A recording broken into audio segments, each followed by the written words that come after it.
disa funksione të shambell.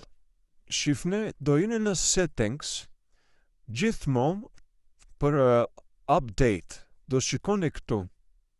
Shembull, nëse ka dalë versioni i ri i aplikacionit, këtu do instaloni, të më thonë ja, e shtypni OK, dhe thotë versioni juaj është i update-un, do të thonë është versioni më i ri. Tjetër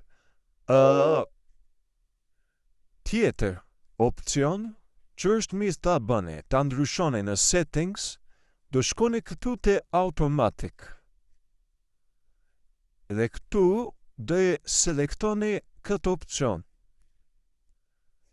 Kjo sa herë që ndryshon diçka, shton kanale të reja, kjo automatikisht e azhuron. Çdo herë që dilni nga aplikacioni dhe jeni brenda, e azhuron aplikacioni vet. Kështu duhet ta selektoni të parën.